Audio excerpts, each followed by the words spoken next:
కృష్ణా జిల్లాలో మెడికల్ కళాశాల ప్రైవేటీకరణకు వ్యతిరేకంగా వైఎస్ఆర్సీపీ చేపట్టిన కోటి సంతకాల ఉద్యమంలో మాజీ మంత్రి కొడాలి నాని కీలకంగా పాల్గొన్నారు. ఎన్నికల తర్వాత అనారోగ్యం, వ్యక్తిగత కారణాల వల్ల దాదాపు 18 నెలలుగా రాజకీయాల నుంచి దూరంగా ఉన్న నాని తొలిసారి పార్టీ చేపట్టిన మహా ఉద్యమంలో పాల్గొనడం అక్కడ హాట్ టాపిక్ గా మారింది.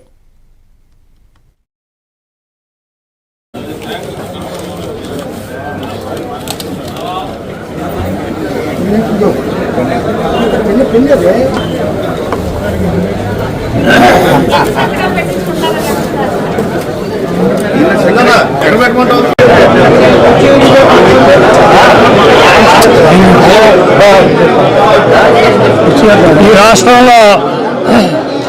వైఎస్ జగన్మోహన్ రెడ్డి గారు ముఖ్యమంత్రి అయిన తర్వాత ఎప్పుడూ లేనటువంటి విధంగా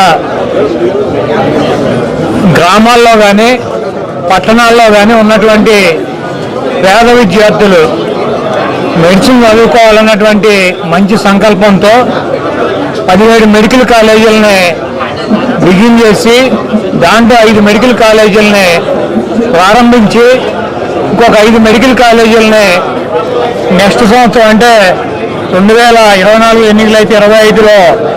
వాటిని ప్రారంభించడానికి సిద్ధంగా పెట్టినటువంటి హాస్పిటల్స్ అన్ని కానీ కాలేజీలతో పాటు హాస్పిటల్స్ కూడా ఉంటాయి. ఇంకొక 6 నెలలు ఇటువంటి ప్రోగ్రాంలో పాల్గొంటాను. తప్పకుండా ఆ తర్వాత మరి ఎప్పటిలాగా ప్రజా ఉద్యమాల్లో కూడా రోడ్డు మీదకి వచ్చి ప్రజల తరఫున ఫైట్ చేస్తామని చెప్పి